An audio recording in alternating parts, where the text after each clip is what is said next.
So a trial of Edward Snowden would not allow him to stand up and say, here's why I did what I did, here's why this was justified, here's why I don't think it was harmful. And it wouldn't even require the government to establish that it was harmful. Facing that choice, he decided to go elsewhere where he thought that he could be safe from the reach of the United States.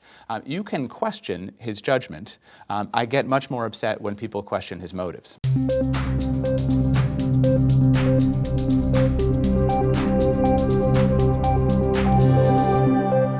Hi, I'm Reihan Salam, and this is the Vice Podcast Show. We're here today to discuss Edward Snowden, the former NSA contractor who's caused a roiling debate about technology and secrecy in the United States and in democracies around the world. I'm joined by Fred Kaplan, the war stories columnist for Slate.com, author of The Insurgents, and the Edward R. Murrow Press Fellow at the Council on Foreign Relations, and also by Ben Wizner, the director of the Speech, Privacy, and Technology Program at the American Civil Liberties Union, and Edward Snowden's legal advisor. Thanks very much for joining us, you guys. Sure. So Fred, you wrote an article recently for Slate.com about Edward Snowden, prompted by the fact that a number of prominent figures, including some elected officials, are saying that maybe what Snowden did isn't so bad after all, and perhaps he deserves lenient treatment. But first, let's just establish, what exactly did Edward Snowden do?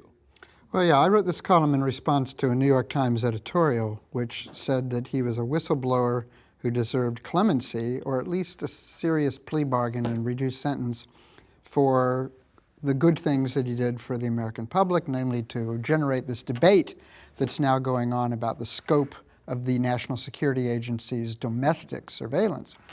So my point is that if that is all that Edward Snowden had done, is to release a bunch of very classified documents detailing the vast, vast scope of the NSA's domestic surveillance, far beyond what anybody thinks that they've been doing, far beyond what most congressmen, and at certain points, beyond even what the secret court that oversees them had permitted them to do. If that's all that he had done, I would be fine with this. My point is that he did much more. He leaked documents about ongoing intelligence operations that the NSA and CIA are doing in foreign countries which fall well within the NSA's legal charter. For example, intercepting email traffic among the Taliban in the northwestern territories of Pakistan. Some documents about a CIA program to gauge the reliability of CIA assets in Pakistan, thereby giving away that we have CIA assets in Pakistan. The first thing he did almost when he arrived in Hong Kong was to give an interview to the South China Morning Press in which he said that the NSA routinely monitors or intercepts stuff from hundreds of computers in China and Hong Kong. To me, this is not whistleblowing. This is not informing the American public of things that they ought to know that their government is doing in their name.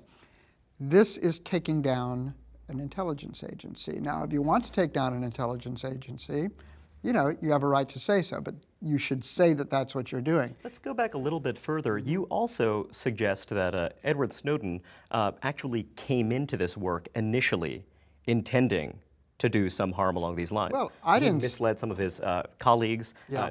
I didn't say this. He told the South China Morning Press that he took the job as a Booz Allen contractor at an NSA facility in Hawaii because he knew from previous work that he'd done in the NSA as an NSA employee that there was information there about all these things that he then leaked. He went there with the intent purpose of taking the documents and leaving the country and providing them to the press. And there's a story in Reuters by two reporters who have been very critical of the NSA and the British counterpart to the NSA, reporting that one way that he got this information was to mislead 20 to 25 of his fellow employees, saying, hey, can you give me your password and login information, because I need it for this work that I'm doing. He was a systems administrator.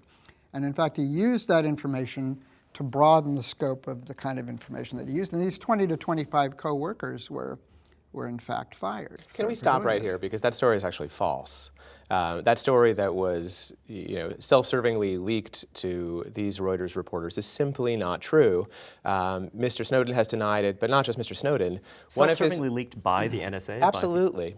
But one of his former co-workers reached out anonymously to Andy Greenberg at Forbes magazine and said that story was completely false, that the idea that 25 NSA workers would be duped into turning over their passports was silly, that the access he had was in connection to his job, that he was a genius among geniuses, that he was a thoughtful employee, that he had a copy of the Constitution on his desk.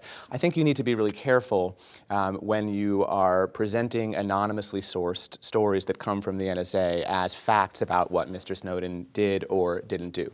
Well, I will stipulate, I don't know if it's true, but I'll stipulate that the story isn't true. My main point about what Snowden did is unaffected by So let's talk about that. What did Snowden do? Because I do think that there is a sort of baseline misperception about what he did or didn't do. There is this perception that he took all of this incredibly secret material and handed it over to the public. And that simply isn't the case. What he did is he took material that he had access to from his jobs, material that probably should have been better protected by the security state, and he gave it to journalists whom he selected.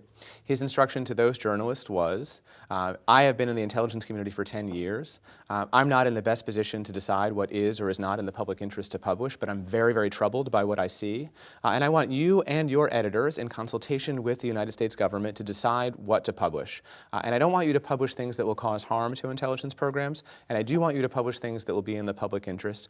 And so part of what I think Fred is arguing with is he disagrees with Bart Gellman and his editors in the Washington Post about those articles that he mentioned, whether those were in the public interest. That doesn't mean that Edward Snowden doesn't have responsibility for having given them to Bart Gellman, but it wasn't Edward Snowden's decision to publish any single document. Those decisions were made by the journalists who he's working with. I don't actually think that's sophistry, if that's what you're about to say, because... it's more than sophistry. Well, go ahead. Well, look, when you take a job like this, you sign a contract where you say that you will not provide this information to anyone who is unauthorized, who is not authorized to receive it. We're not talking here about stuff that is stamped secret or stuff that is stamped top secret. This stuff is stamped top secret, no foreigners, specially compartmented intelligence. There are a lot of people who have clearances. There are many, many fewer people who have clearances at this level. Edward Snowden was a systems administrator. It's like a janitor in an office who has the key to every single executive office there. He can get into the logins and the passwords of anybody by himself. Quick clarifying question for Ben. Do you think it makes any material difference how Snowden or any employee of a national security bureaucracy actually gathers the information? Or do you think that that's ultimately immaterial? What matters is how the disclosures were made and the importance of the disclosures, et Well, cetera? I do certainly think that the disclosures speak for themselves, and that's the most important issue. It is interesting that someone in Mr. Snowden's position, who was at the end of his career a contractor who wasn't even employed by the NSA, could have access to all of what the NSA now says he had access to. It does call into question their assurances that these systems are safe from abuse and that they know that they haven't been abused if someone like Mr. Snowden is able to walk out that way. But I do think that is, to a certain extent beside the point. But to take another very large step back, Fred is absolutely right that some of these documents were classified at the highest degree possible. Documents that the United States government considered so sensitive. Of course, the same is true of documents that reveal the existence of the CIA's network of secret prisons in Europe and Asia. The same is true of... But that's not what we're Well, we'll get to that talking in a second. But I do think that the document that was classified at the highest level here is the one whose disclosure you consider the most legitimate. And that was an order from the Foreign Intelligence Surveillance Court to Verizon saying every day you should turn over all telephone data for all of your customers in America. Now, you said at the beginning of this, if that's what Mr. Snowden had disclosed, you would probably say he should get amnesty and he should get... I wouldn't say amnesty. Well, maybe you wouldn't say amnesty, but the point is, I don't think that either one of us agrees that the classification stamp by someone in the national security state is the end of the discussion about whether the public should see something. I agree with that, If it were, the public would be excluded from all kinds of very, very critical conversations about what our intelligence agencies and our military are doing abroad. I do want to address one question, and something that we ought to bring up, which is that, Fred, you've been one of the most incisive critics of U.S. national security policy in the post-9/11 era, and certainly when you're looking at much of the reporting that's been done about torture allegations, about the treatment of military detainees, but also much else. This has depended on disclosures of sensitive information that in various meaningful ways has, you could argue, degraded the ability of the U.S. military to do its work. I mean, just if you believe that the perceptions of I don't US think there's any military question sure of that the that, Abu Ghraib photos led to the death of U.S. soldiers in Iraq. I think that's true. And yet, I also don't think that you would disagree that they needed to be published and should have been published. I do too. Yeah. So I'm curious as to your thinking about that. I mean, because it seems though, the two of you are people who would have been on the same side of many of the debates that we've seen over the last decade plus. Yet, here's an area where you have some disagreement. So tell me, what is different about some of those revelations we saw during the Iraq era, et cetera? Well, as I say, these were what quite a lot of the Snowden memos, Snowden leaks, reveal are ongoing intelligence operations concerning policies. I mean, for example, the intercepts of emails of Taliban in the Northwest Territories of Pakistan. Okay, look, I've been very critical of the war in Afghanistan. I've been critical about drone strikes. Nonetheless, these are policies that are not illegal, that have been approved openly, ordered by the president, approved by the Congress. This is ancillary to legitimate U.S. policy, whether you agree with it or not. And leaking this kind of stuff is not something for a 30-year-old systems administrator deep in the bowels of the NSA to decide. You raise an interesting issue, which is an issue you could summarize as who elected you, Edward Snowden, which is a subject that Snowden himself has explicitly addressed. So, I mean, I guess one question is, look, we have democratically decided that we are going to have, a large U.S. military presence in Afghanistan that is going to be doing X, Y, and Z, and some of these intelligence gathering efforts are pursuant to achieving those goals that we've decided that we ought to have. So one question is, Edward Snowden has, in this sense, appointed himself as someone who is allowed to disclose this information and not this information, et cetera. So tell me a bit about your perspective on that, and whether or not it's appropriate for him to appoint himself. I want to respond to something that I think is a theme in Fred's remarks about which leaks are legitimate and which are illegitimate. And I think it breaks down roughly, although not exactly, along the following lines. Leaks that are about domestic programs that are arguably illegal are legitimate. Leaks that are about global surveillance programs that are almost certainly not illegal, certainly under the current structure, are illegitimate and should not have occurred. Is that a fair characterization of your Is that No, roughly? it's I said it wasn't. rough. Yeah, It's no, rough. I think it's rough, and Fred, I think we'll have plenty of time to respond to what I'm going to say. Here's my problem with that formulation. To the extent possible in a democracy, the public should consent and approve of what its military is doing abroad. The NSA is a very significant arm of the United States military. The fact that it is engaged in global dragnet surveillance, even if it doesn't implicate the Constitution, is something that the public ought to know about, even if it doesn't violate the law, unless those disclosures reveal sensitive sources and methods that will actually make the NSA's job difficult, will expose a source who could then be harmed. I think we all agree that there's a category of information, certainly Mr. Snowden agrees. You haven't seen disclosures about surveillance on specific people. You haven't seen disclosures that would reveal the identity of undercover operatives. So I think that we all agree that there is an area of disclosures that should not take place. And the question of where that line should be drawn, to me, doesn't break down under domestic or foreign, or even legal or or illegal because some of the most significant fallout from these disclosures has had nothing to do with illegal programs and has had nothing to do with domestic programs. If you look at the report, President Obama asked 5 of his associates, including some of his old friends and some people who were high up in the intelligence agency, to review the NSA's operations in light of these disclosures. Some of their most significant recommendations have to do with the NSA scaling back some of its collection activities overseas and treating with greater legal sensitivity the data collected from foreigners, including applying U.S. law, the Privacy Act, to some of those. So. And some of the greatest objections to the NSA's programs have come from technology companies, not because of domestic operations, but because of what the NSA was doing to hack into their systems abroad. Some of the articles I think that Fred has questioned. So to me, the question is, we can have a Talmudic debate about what a whistleblower is.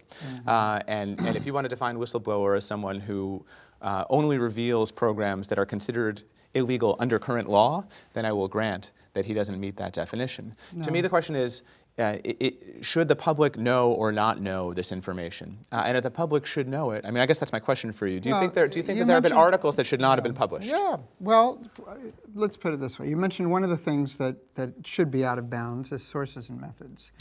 He revealed sources and methods. Look, I didn't say all sources and methods. Hold on. He didn't mention names, but he mentioned, here's the way that the NSA intercepts certain kinds of information. Which tells targets, could potentially tell them how to. Yeah, exactly. But not only that, look, if you're a reporter covering a war, basically, you abide by certain rules such as you don't give away the location of the troops. You don't reveal everything that's out there. Yes, the public has to approve, should know in general terms what's going on in a war. That doesn't mean that they have to know the tactical operations, how intelligence is gathered, where things are. If all the information could somehow be confined just to Americans, that would be one thing. But it's not. Anything that's out there also goes way out there. Let me give you an example. But again, this is media criticism. Listen, you just I will let you. You talk for 3 minutes. Let me talk for 3 minutes. The gold standard for whistleblower leaks is Daniel Ellsberg, who leaked a huge volume which has been dubbed the Pentagon Papers, which was an official, top secret, classified study that Robert McNamara, as Secretary of Defense, ordered in the mid-'60s, late '60s, to answer the question, how did we get into this war, which was by then clearly a disaster. And this showed how we got into the war, the mistakes, the assumptions, the lies. Ellsberg thought that if the public knew how we got into the war, the pressure would build to end it, so he leaked it. Now, what he did not leak, there were several volumes of these papers which went into details about ongoing peace negotiations. He didn't give that away. He knew nothing, and he actually had very high levels of clearances, top secret clearances. He didn't say anything about tactical operations in the Vietnam War. He did not then go to Hanoi and denounce the war from Hanoi and say what a wonderful leader and defender of human rights Ho Chi Minh was. There are lots, and by the way, and Ellsberg, at the time, he had participated in extremely classified studies of the command control system of our nuclear forces in the late 50s and early 60s. And in fact, the reason, and he'll tell you this, the reason why Richard Nixon and Henry Kissinger were so alarmed when they learned that Ellsberg was the source of the Pentagon Papers, they knew Ellsberg, Kissinger did, they were worried that he might also be leaking this stuff. And that, in fact, it's kind of ironic, is why they burglarized his psychiatrist's office. There's a lot to unpack in your invocation of the Ellsberg example. Before we do that, could I just say one thing? Fred is criticizing Bart Gellman of the Washington Post and Scott Shane of the New York Times for publishing articles that Fred thinks should not have been published. Is that right, Fred? Yes, right? Not exactly. Bart and Scott and every editor who deals with these kinds of stories, in American newspapers anyway, they do go through it, and they always say, details have been removed from this story. And they talk to the government. That we believe I mean, look, I've dealt with these kinds. Actually, this is something that a lot of people don't Yeah, necessarily I've know dealt about. with these kinds of stories before. Usually, when you grasp onto something that you realize is an oh my God document. And this is standard practice among reporters who cover national security. You go to your editor, you look at it, and if there's some questionable things, you call up people in the CIA or the NSA, it's usually the White House though, and say, look, here's what we've got. If something is truly like, do not let this out, this is going to be bad, let's talk about that. And they talk about that, and sometimes the editors and reporters say, okay, we'll leave that out, and sometimes they don't. And this is a subject for a completely different discussion. I disagree. I think it's a subject for this discussion, because I think that you're trying to hold Edward... I don't know what Bart and others left out of their stories, and they're not saying either. We're talking about what they didn't leave out, and you're saying it shouldn't have been published. I mean, your whole argument is based on the fact that articles, you've just referred to articles published on the front page of the Washington Post and the New York Times. The specific things that you said the public shouldn't have known, and that Edward Snowden should not have given to journalists, were published by the New York Times and the Washington Post after close consultation with the United States government. You were saying the stuff that was left in should not have been published. I just want to be clear that that's your point. Okay. I would say that some of it probably So it is fair to should say not that you're have been questioning published. the judgment to some degree Yes. of... Yeah, That's exactly I what guess he's so. doing. Yeah. Yeah. But let me add one more thing, and I think we do need to get to this subject. I think it needs to be cleared up whether anybody else has this material. We should certainly get to that. For example, look, this needs to be discussed, that he fled to Hong Kong, which is a protectorate of China, and then went to Moscow. Now the story, and I know, is that he went to Moscow and he was going to get a connecting flight to Cuba and from there go to someplace in Latin America. You don't believe it? I don't believe it. If you're in Hong Kong or if you're in Hawaii and you want to go to Latin America, there are a lot of ways to get to Latin America without going through Hong Kong and then Moscow. It's true that once he got to Moscow, the United States took away his passport. He says, well, I can't leave. Look, if the Russian government had wanted him to leave, they could have issued him a temporary visa, which would have allowed him to go to the transit lounge of Sheremetyevo Airport, and then he could have gone anywhere. What's the point of all this? I mean, My point is this. There is a story, and maybe you can tell me whether he's told you this is true. There's a story in the Russian press, in Kommersant newspaper, which is a respectable business paper, largely, in Moscow. Look, I was a Moscow correspondent for 3 years. I know a little bit about this. And they reported that, he disappeared in Hong Kong for 3 days. Nobody, where he went. Kommersant reported that he was in the Russian consulate. Edward Snowden has told James Reihan of the New York Times that he did not take any classified information with him when he went to Russia. I want to know, and listen, this is not a right-wing nut conspiracy question. No. It's a legitimate question. From innuendo to Did he give accusation. anything to the Russians at the consulate in Hong Kong? Did they discuss asylum? Who brought it up, him or them? Are there trades? Look, the thing is this. Let's not underestimate things. If a Russian or Chinese Snowden came to the United States, the NSA, wait, hold on, no, let me make this point. The NSA would be all over him to get information. And if he wanted to stay in the United States, a deal would be struck. I want to know, the FSB, the Russian security service, it's an absurd claim to say that they're less ruthless than the CIA, the FBI, or the NSA.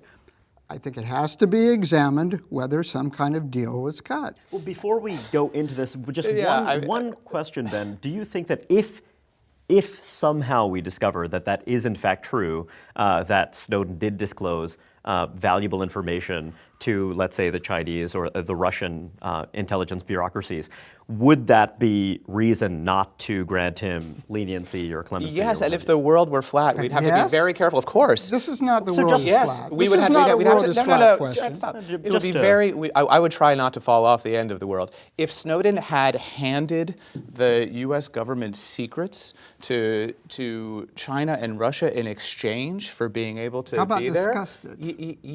I think that would change the situation enormously. The problem is there's nothing that I can say that will satisfy Fred, because you cannot prove a negative. What if I said that Snowden has told me that he did not spend any days in the Russian consulate Where was he in those Hong 3 Kong. days? See, okay. So if you, first of all, would you believe him? And second of all, if you did believe him, would it change your view of anything, whether he had or had not been there? Why is it so important? It's very important. It's very important. Because of what? I mean, he has Because look, the Cold War. The Cold War is over. Russia and China are Fred, not our ideological. Wait, let me make this point. I'm letting you make this every point. It is Your not. hand's to my face. No, it is not. They're not our ideological enemies anymore. However, in the realm of cybersecurity, cyber conflict, cyber wars, cyber crime, call it what you will, Russia and China are the countries that are penetrating the computer networks of our financial system, of the Defense Department, of planting logic, trying to plant logic bombs in electrical and water plants. This isn't conspiratorial. Fred, give me a moment. So if he is giving this kind of information, But he's not. But It's a guys, legitimate question. There's no answer. Give me a moment here. Just, but so for you, so your point is that it's hard to prove a negative. Certainly hard to Yes. prove it to the satisfaction of people who are convinced that Snowden must have disclosed this kind of information. But I want to know from you, if you're the United States government, if you believe that it really would be a problem had he disclosed this kind of information, how can you be assured that it didn't happen? I mean, just Why are you asking a question like that? I mean, look, the United States government knows a lot more than Fred knows about what China or Russia might have access to. They would know if Snowden had stolen, millions of documents and the Chinese and Russians had access to it. There are 1,000 ways that the United States government would see that because of the massive surveillance that we do on those countries. The fact that only a few right-wing members of Congress are making this accusation, and that people in the security state and that people in the NSA at the very high levels are saying we need to sit down with this person to have a conversation about, possibly amnesty in exchange for other things. Look, that suggests that they know the limits. Is what you're telling us. That the information has not been. One person on the NSA talked about the head of the Snowden task force. That it would be worth having a conversation about. It doesn't mean, and then it was completely. The president completely disassociated. I'm regretting having participated in this conversation because there really is no way to respond to that kind of innuendo. All I can give are his denials and mine, and there's no way that will satisfy. Let me just say that this is not a right-wing thing. I would say, I would say that 3/4 of the people I've talked to, including some people on the president's commission, what would satisfy are them? very suspicious.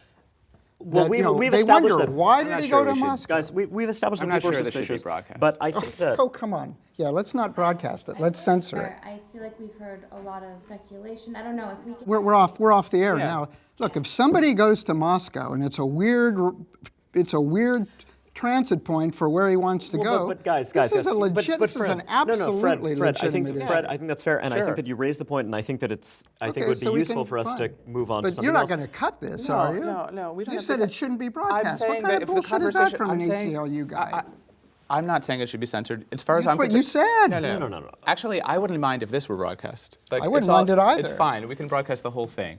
What I mean is this conversation is not interesting. That's why. Yes, I it said. is. It's absolutely extremely But I think that we've just established the contours of the debate, and I think But the that problem is we did it in the wrong on. order because. Well, here's why, Fred. I think we need to have a conversation, Reihan, and I don't know if you were planning to go here, about why Snowden didn't stay here to stand trial. That's a different issue. It's where he went. Right? No, but I think if you have the first one, then the second question becomes, if he's not going to be here, where should he be? Right? And I'm happy to have that conversation of where you think that he could be. Just to clarify, just to set it up. So, one issue is if Edward Snowden did something that is fundamentally unobjectionable, if he did something that is actually about protecting the values of a liberal democracy, then a lot of people are wondering, why did he leave the country? Sure. Why did he go? Not only that. Are we on, by the way? Because another thing. I'd like us to be on. My goal is to ask a question so that we can get back let's into look it. at what he did when he got to Russia. He gave a talk to a human rights group in which he thanked and praised the governments of Russia, Venezuela, and some others for upholding human rights against big powers. I mean, to go to Russia and to say that Russia is upholding human rights, I mean, I don't know if he's a tool or just incredibly naive. Okay, so let's go through why would someone in Snowden's position want to leave the country? I think we also haven't in sufficient detail, explained what he did and what the consequences of this have been. He made disclosures to journalists. A series of articles have been published that have revealed the nature and scope of the NSA's domestic and global spying operations. Now, the first offense that we heard from the administration was these programs have been approved and ratified by all three branches of government. And there actually is a certain truth to that. The programs had been approved by the Foreign Intelligence Surveillance Court, which is a secret court that hears only from the government. The programs were overseen by congressional intelligence committees, which are, I think Fred would agree, as often captured by the intelligence community as they oversee it. And of course, they had been overseen by and approved by the NSA itself. What's happened since? There's been historic reform efforts in all three branches of government. As the dispute is moving from these secret courts into open federal courts, for the first time we're having judges question whether the programs are constitutional. As this has moved to the full Congress, the Congress is now considering legislation that would be the most sweeping intelligence reform legislation since the 1970s. And even the executive branch, even the president, has acknowledged that the NSA was essentially out of control and needs to be reined in both abroad and at home. So I think that well, he did. I mean, his report said that, and I think that certainly he said that in connection to the allegations that there had been surveillance on the personal cell phones of foreign leaders, as well as some of the dragnet operations abroad. So your point is that this couldn't have happened?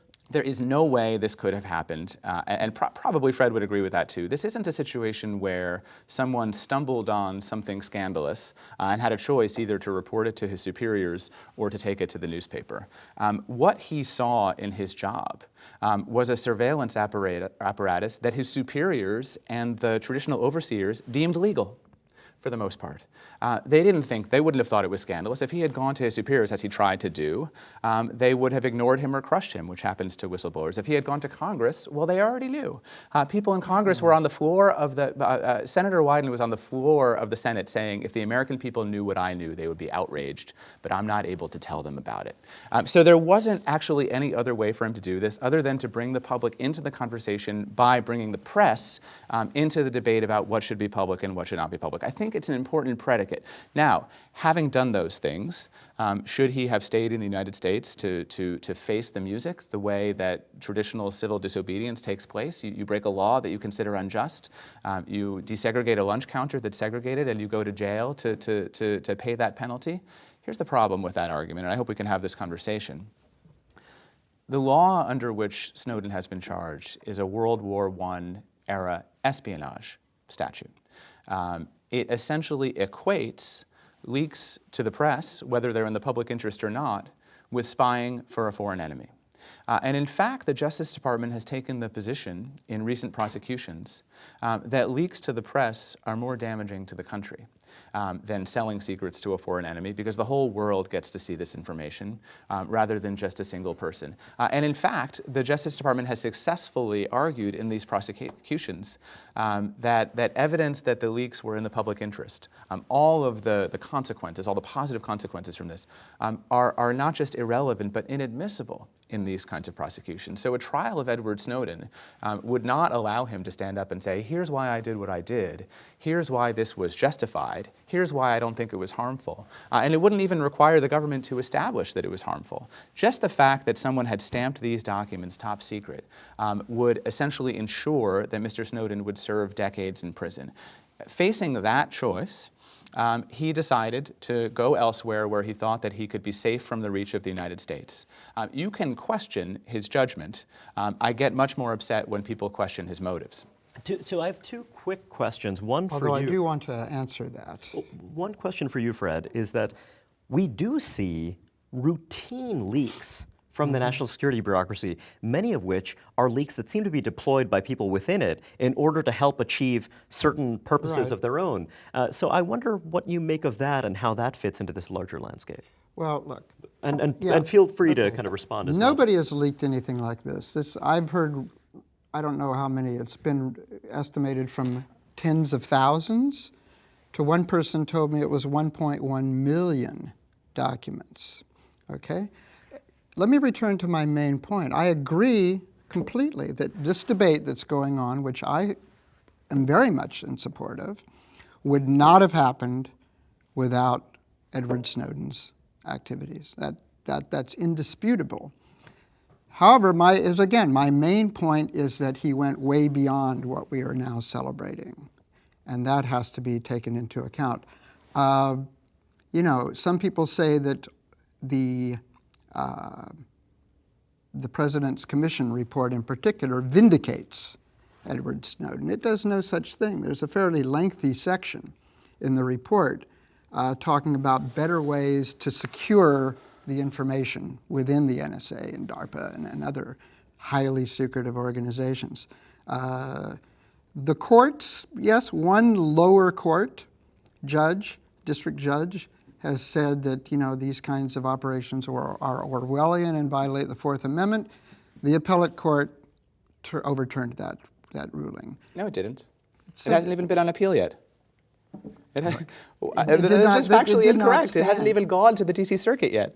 Well, Fred, the appeal hasn't even taken place yet. well, what judge? You're talking about Judge Leon, Yeah, but what judge did say we don't agree with a this? judge in another state who's also a lower court judge. All right, whatever. Anyway, Whatever. I would bet you What's bet? $100,000 right now that the appellate court will overturn Leon's judgment.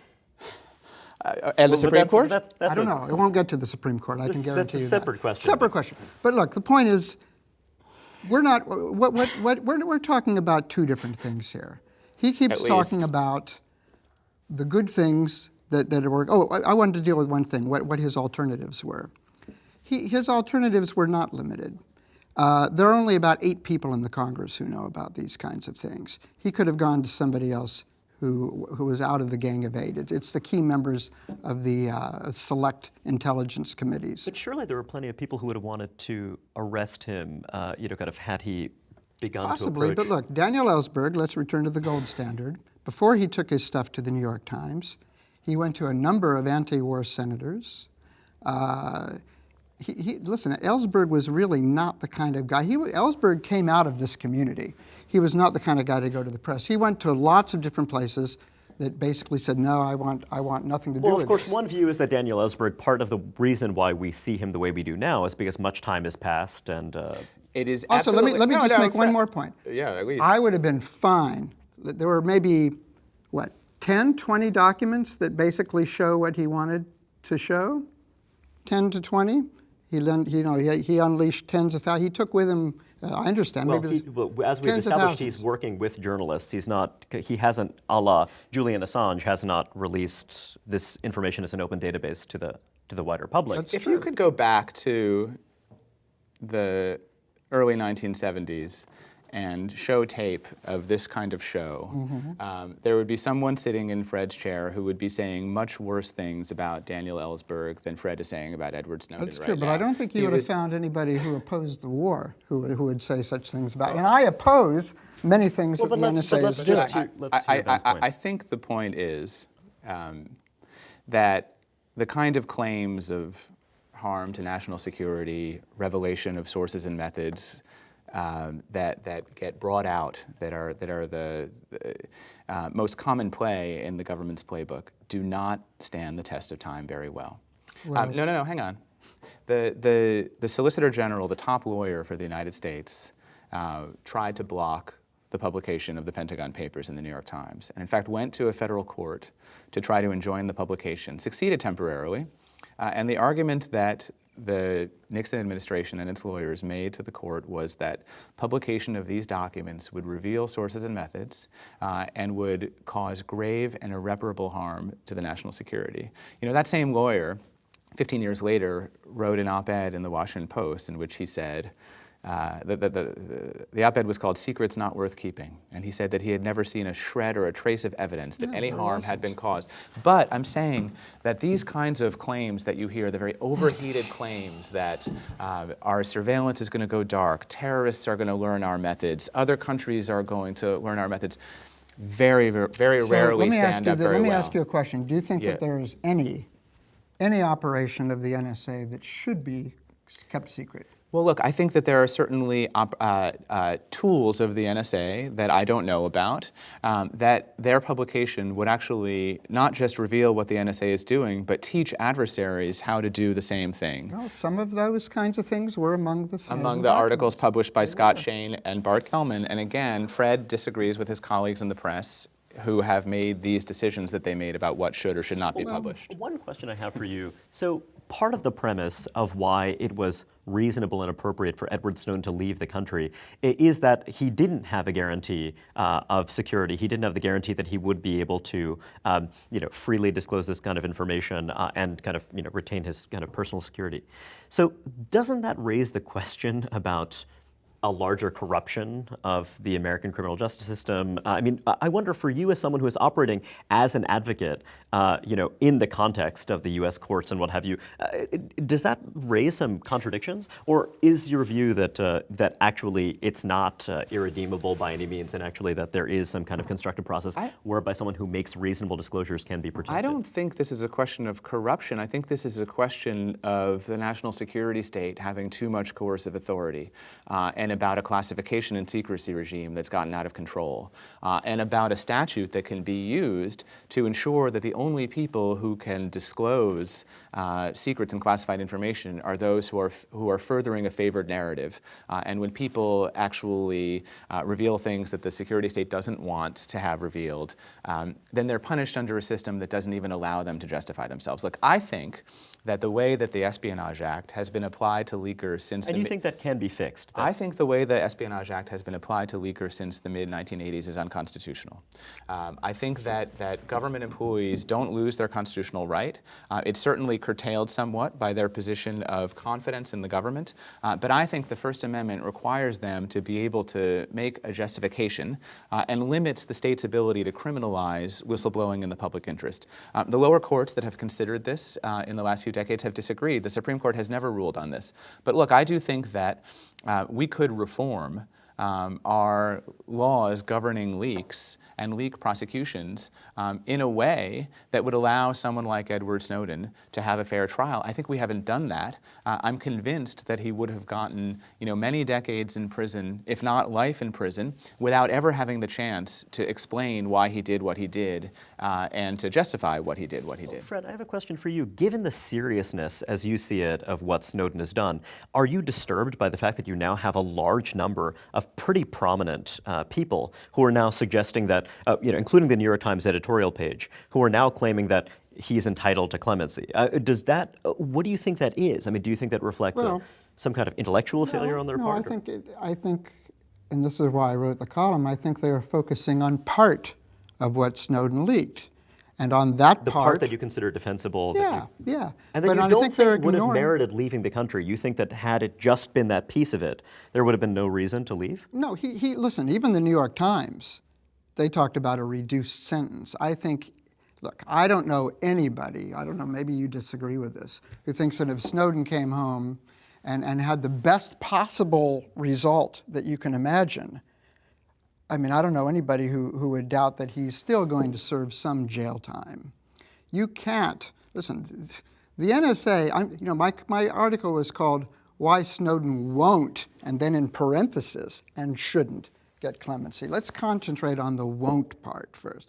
The NSA, I mean, you're talking about the crown jewels of secrecy.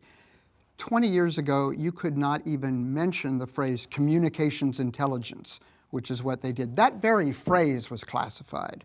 I mean, this is such, and I'm not saying this should be the case. But doesn't that matter whether it should be the case? No, hold on, but I'm talking about won't, why he won't.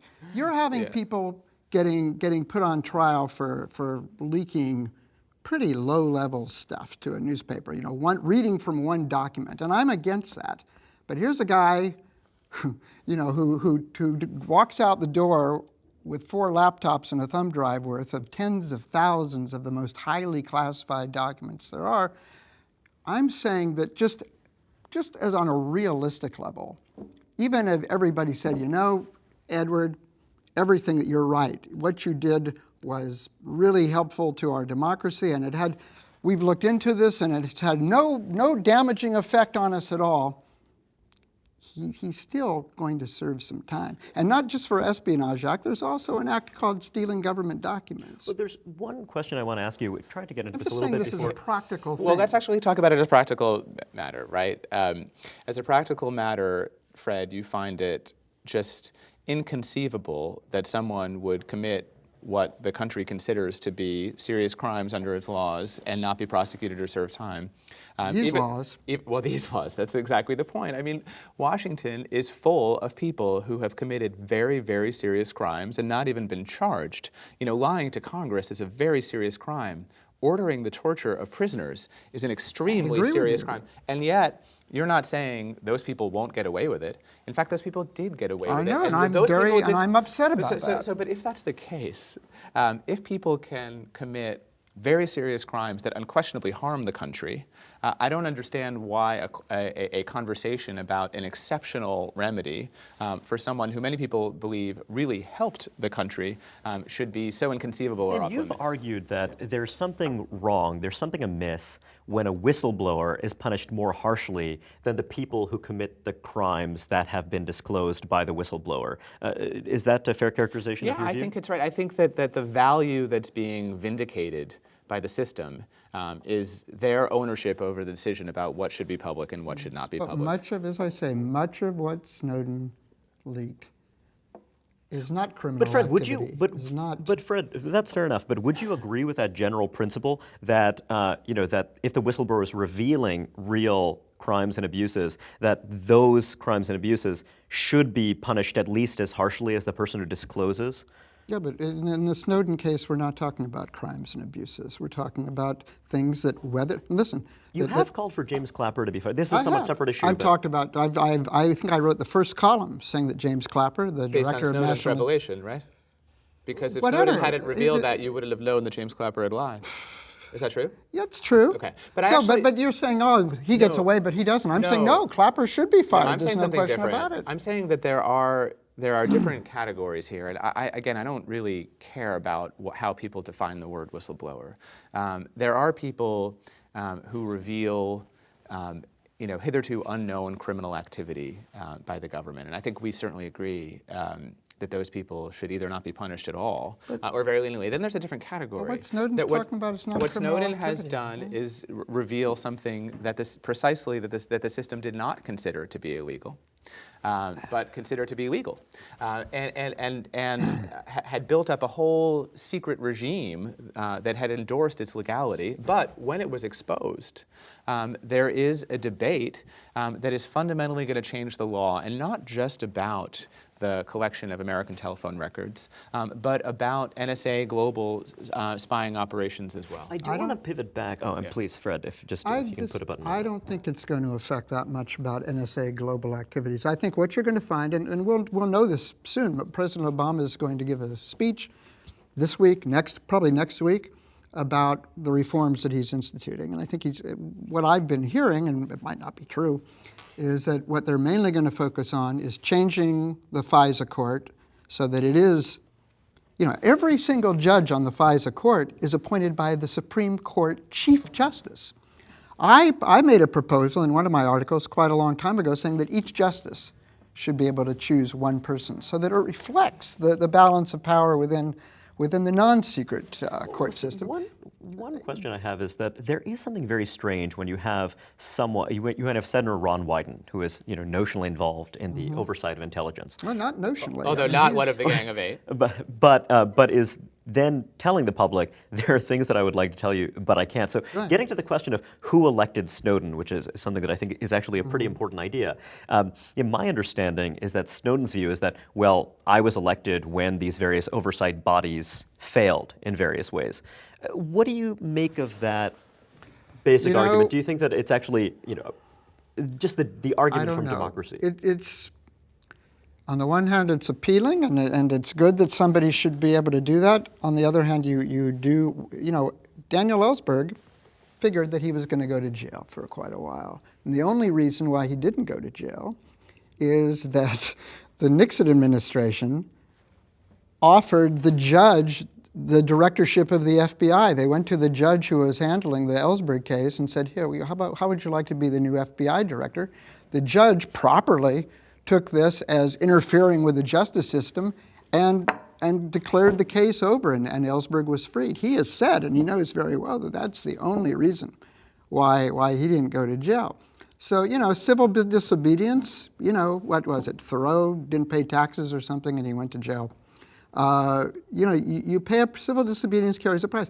The other question, and again, it's a complicated thing, but, do we want 29-year-old systems administrators, wherever they are, making decisions on the meaning of the Fourth Amendment? Do we want that? Do we want people in the health system, who have access to records and who don't like abortion, say, and therefore, doing something that makes it much harder for somebody to get an Ben, abortion? I think that I want to get to that fundamental question about democratic citizenship, because it does seem as though that's the thing that is it a self-appointed 29-year-old, et cetera. This is kind of the idea that we hear, but it does seem as though there was something a little bit broken in how we tend to think about how the democratic process ought to work here. Well, there is actually a fundamental problem, a fundamental tension that we all can agree. If you believe, as Fred does and as I do and as you do, that there's some set of information that the government can legitimately keep secret, then you have this problem in a democracy. How do you do oversight? How do we have consent of the governed while the government conceals some information from the public? And it's actually been a problem that's not a new problem. It's a very old problem. The framers thought about this too. Now, we constructed some mechanisms that were supposed to help us manage that tension. We have intelligence committees in our Congress that have specialized access to these programs. We created the secret court system that is supposed to do that. We saw in a lot of ways how these oversight mechanisms failed during the Bush administration.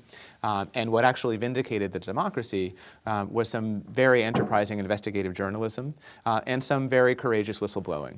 We wouldn't have known about the NSA's original warrantless wiretapping program but for whistleblowers within the system and courageous journalists. We wouldn't have known about the Bush administration's torture program without that. So what I think we need, I'm trying to suggest a model here where journalists and whistleblowers are actually a feature and not a bug. It's something that the system creates by having inadequate and failed ordinary oversight mechanisms. Now, I think that what then happens is we realize if Fred agrees with that structure, then we're talking about scale, and we're talking about judgment. We're talking about whether we can judge these disclosures on their terms and not the motive or intent. But I think that what Snowden meant to do, and I've said this before, but I'll say it again, is to widen the circle of people who had access to information about what he had seen, to include journalists who he had selected. I think it's very, very important that the public has not yet seen, our adversaries have not seen, terrorists have not seen anything except that which the nation's leading newspapers and the world's leading newspapers and their editors, there's no evidence that this is wrong, what I'm saying.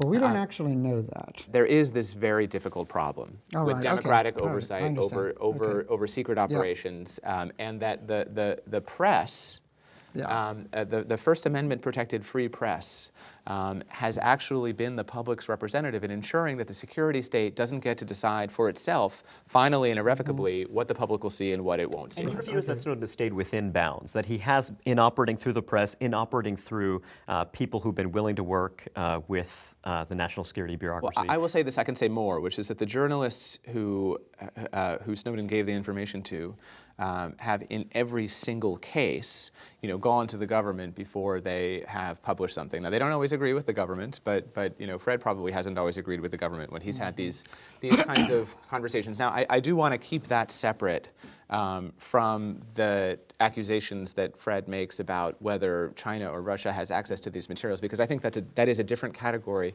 and I'm not sure that it's in any way rebuttable by my telling you that it didn't happen. What I would say, I think regardless of what Snowden did or who he told it to or whatever, where is this information now and how secure is it?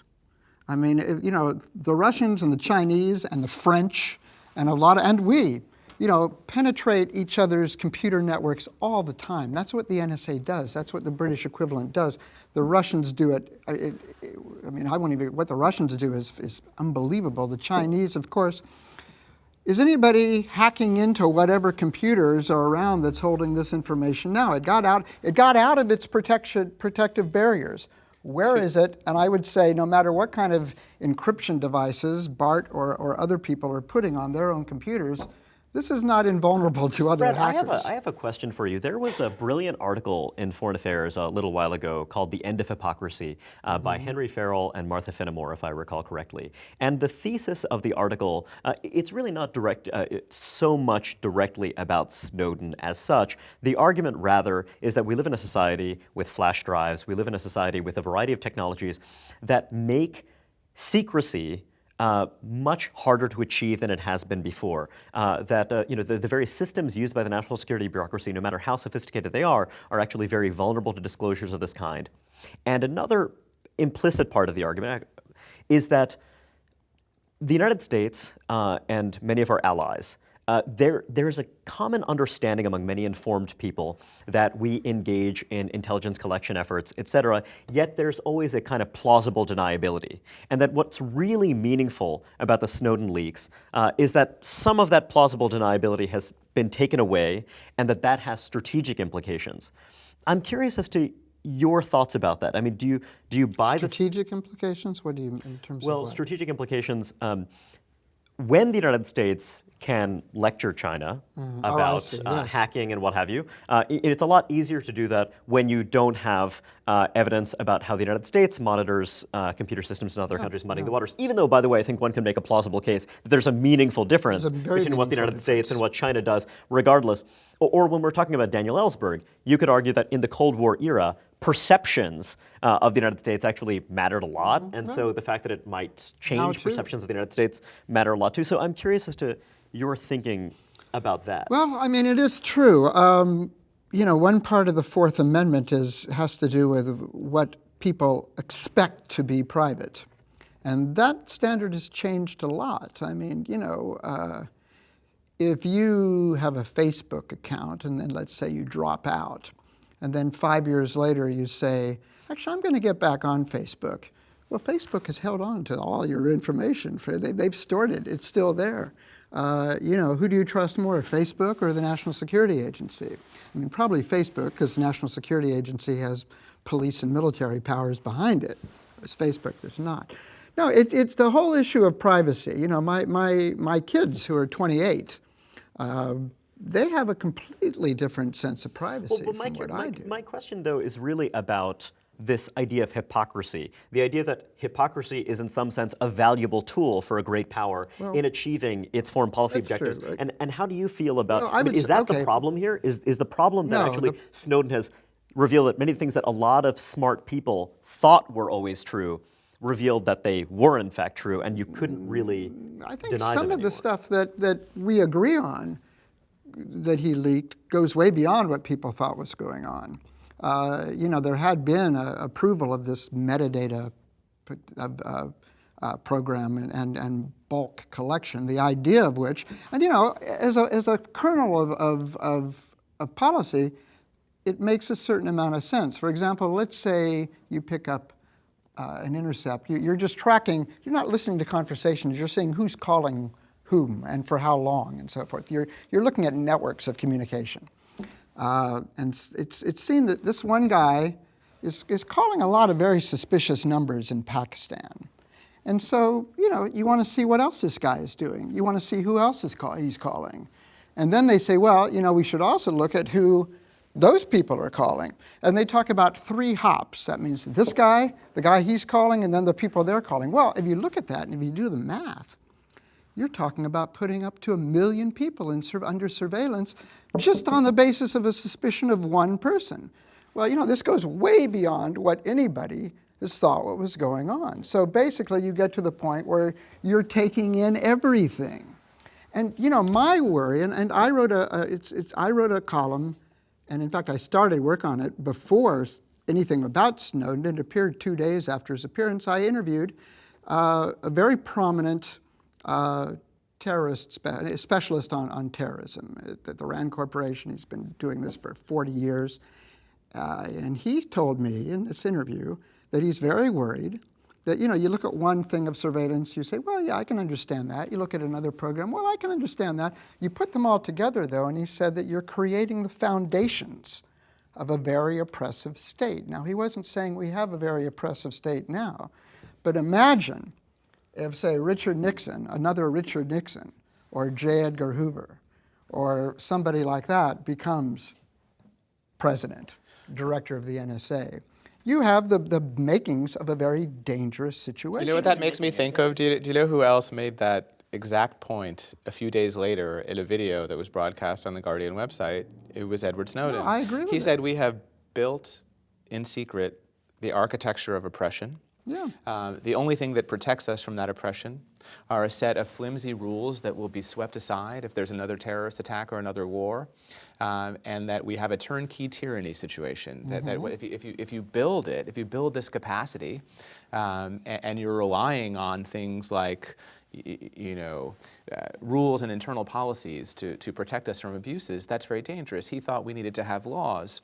He thought we needed to have decisions by courts that would establish constitutional principles to do those things. I completely agree with that, and I agree with the stiffening of some of this oversight and some serious reforms in the oversight, and I'm very interested to find out what President Obama is proposing, some of which he can do by executive order, some of which Congress will have to approve. But see, it's, again, returning to the problem. Like, let's take an example, these new revelations about these young people who broke into FBI headquarters 40 years ago and disseminated documents about completely illegal FBI operations monitoring the anti-war and civil rights. Actually, it's not. No, but hold on. Why do you say that was completely illegal?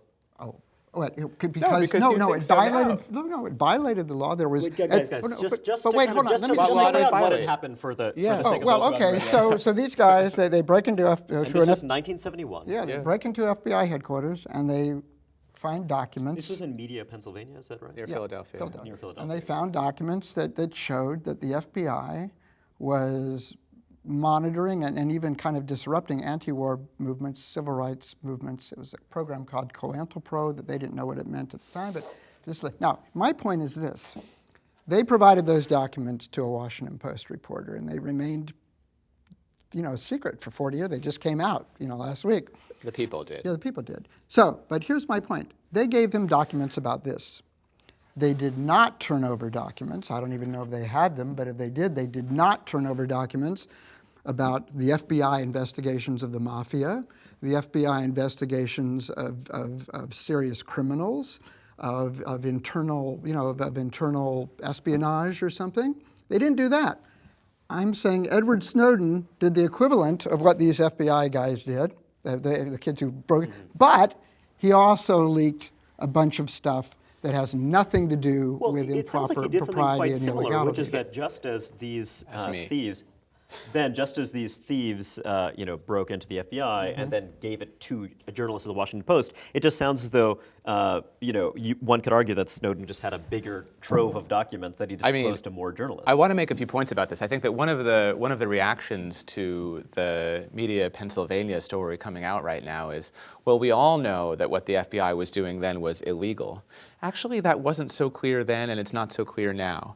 The FBI still infiltrates groups of protesters. The FBI still keeps files on people who are engaged in First Amendment activity. But surely breaking into an FBI Well, breaking in is breaking the law. But what I'm saying is that They didn't even talk to each other for the next 40 days. They knew that if they got caught, I'm saying that if you want to justify the Media Pennsylvania burglars on the ground that they only exposed illegal activity, whereas Edward Snowden also exposed activity that's deemed legal, at least for now, that actually doesn't hold up very well, because there isn't law as clear as you think there should be about FBI surveillance, and certainly the FBI agents who were involved in that and their superiors were never prosecuted for any of those, and the civil suits that were brought against the FBI were dismissed on national security grounds. So number two, I think that So what you're saying is that it's an ambiguous case. Just absolutely, as now they're all ambiguous. Number two, I think that Fred suggests that Edward Snowden was indiscriminate in his provision of information to journalists. First of all, I dispute that. I think Snowden was pretty careful about what he gave to journalists. But second of all, his instruction to them was, I am giving you things that provide context. It's not clear that everything that I'm giving you should be published. You need to make that determination with your editors. And again, I know I repeat this again and again, but I think that many of Fred's criticisms must at least include the press, must at least include the reporters and their editors who are making the decisions about what the public gets to see. Well, one thing that I at least know what Bart Gellman does, I don't know what Glenn Greenwald does, or what Spencer Ackerman of The Guardian also does. They don't just turn over these documents, okay, let's do the highlights. They have gone out and talked with people in the know. They've gone over the documents with them. They've said, explain this to me. I don't understand what this means. Am I right that this... And Bart has said that on some occasions he was about to publish something and somebody told him, oh, listen, that's really beyond the pale, and let me tell you why in absolute confidence. And he said, oh, okay. And this has gone on throughout. So I'm not condemning the newspapers as much as you think I am. But, this has gone on for many years. I mean, Seymour Hersh, who has been one of the most intrepid investigative reporters. There was an operation in the 70s called the Glomar Explorer, where a secret CIA operation, a Soviet submarine had sunk, a nuclear submarine. And the ship, that was a CIA-funded ship, went out into the middle of the ocean and was putting down cranes and was trying to dig up some of the things that were in the ship. And Seymour Hersh had the story, and he wrote a story about it, and he gave it to the director of the CIA, William Colby at the time, who convinced him that, look, this is an ongoing operation. We're getting very valuable stuff from this, and don't do it. And Hersh said, well, I'm a patriot too, and he held it until Jack Anderson, another investigative reporter, published it, and then Seymour came out with his story. So the system works. The system worked, but you know what? 3 days later, the whole area was surrounded by Soviet trawlers, and the operation was disrupted. So I don't know. The system works sometimes, doesn't work on other times. But you would also agree that there is harm to the country, not just from overpublication, but from underpublication. That excessive secrecy and excessive classification is actually a problem, and not only a problem for democracy, but also a problem for security. There's arbitrary classification. A person I know in the Pentagon told me that she was reading a paper written by a colleague. It was stamped top secret. She goes, why is this top secret? And he said, well, nobody will read it if I don't stamp it top secret, which is true. But this stuff goes beyond top secret. I would say that no. The stuff that's been published. I would say no. The American public does not need to know that we're intercepting emails of Taliban militias in the northwestern territories of Pakistan. I would say no. The American public does not need to know the catalog of techniques that the NSA uses to intercept certain kinds of communications. And that is media criticism. No, it isn't. Why not? Snowden, look, if Snowden were responsible, he would have taken the documents that he wanted to be out, instead of just saying, here's a million documents. And so the reporters couldn't resist once they had them? I'm saying your criticism at least includes the reporters, doesn't it? How can you say that Snowden is responsible for what the New York Times decided to publish? Solely responsible. It doesn't make any sense. Because Dan Ellsberg. Because Dan Ellsberg. Wait, because Dan Ellsberg deliberately did not leak certain things that he thought. I do want to ask. So we've gone over this idea. I want to ask you.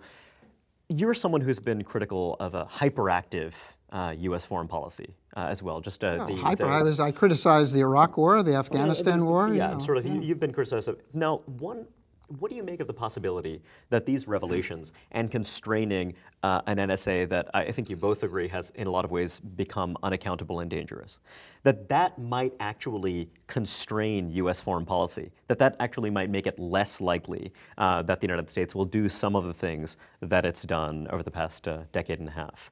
No, I don't see it. I mean, in the... Look, for better or for worse. This is about, the whole business of cyber conflict, cyber war, for better or for worse, and I think it's for better and for worse. This is a very active stream. All countries are penetrating each other's computer networks. This is kind of a new domain of conflict, and it is getting out of hand. But simply revealing how the United States does certain things doesn't do anything. I mean, for example, and again, I'm going to return to this. Snowden would also have had access to, for example, after-action reports of Russian, Chinese, French, North Korean, Iranian, other countries penetrating our networks. Why didn't he include any of that information in the leaks? It's only the United States, Britain, Australia, New Zealand, Canada. I'm surprised that you think you know what he gave to journalists. I certainly don't. I don't know what's been included, and I think that we've heard from the journalists that they've published only a fraction of what they intend to publish, and that they have dozens more stories in the public interest. And you're acting as if what's already been published. In his public comments, he's talked about Snowden's. He's talked about only the United States and Britain. And he's not talked about what Russians do, what the Chinese do. It's true that Snowden's fundamental Iranians concern is about protecting free societies. That's true. Ben, I have a question for you. One thing that you hear from many of Snowden's harshest critics is the idea that by revealing certain aspects of tradecraft, he's actually generated enormous costs for the U.S. national security system by virtue of having to find new ways of intercepting targets and much else. Do you take that argument seriously? You know, I think that when we're talking about state power, you know, and I'll use this term again, that inefficiency can be a feature and not a bug. We don't want surveillance to be so cheap, and in fact, it's because of how cheap surveillance is that we've gotten into some of the problems that we've gotten into, because we're not talking about just surveillance of enemies and targets. We're talking about technology that has made simple dragnet mass surveillance of populations, collecting billions of records every day and storing it forever. Look, the NSA is... the same technologies that can be used on foreign targets can be used on domestic targets. So even I'm not if talking about targets. I'm talking about dragnet surveillance, where the NSA collects everything and stores it so that it will have it for future use. That, I think, is what is dangerous to free societies. That's what your friend was talking about when he said that he was worried about capability getting ahead of rules. And look, the NSA will always be able to do surveillance of a target.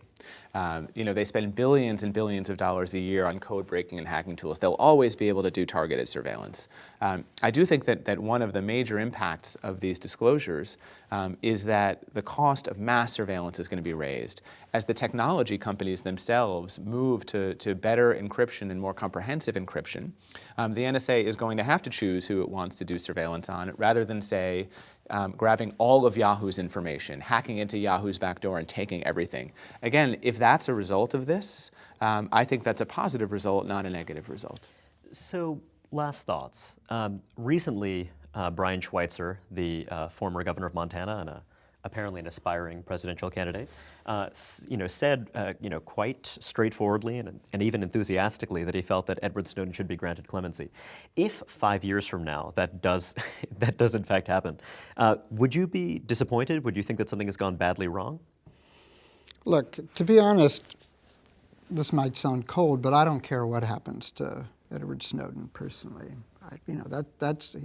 He is not the issue in my mind.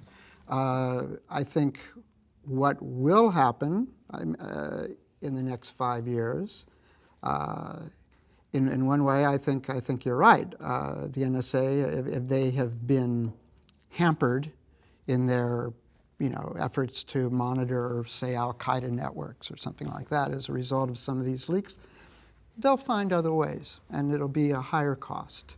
The technology companies, their complaints strike me as a little hypocritical. They have been actively complicit in all of this over the years. They have helped the NSA manufacture some of these code-breaking devices.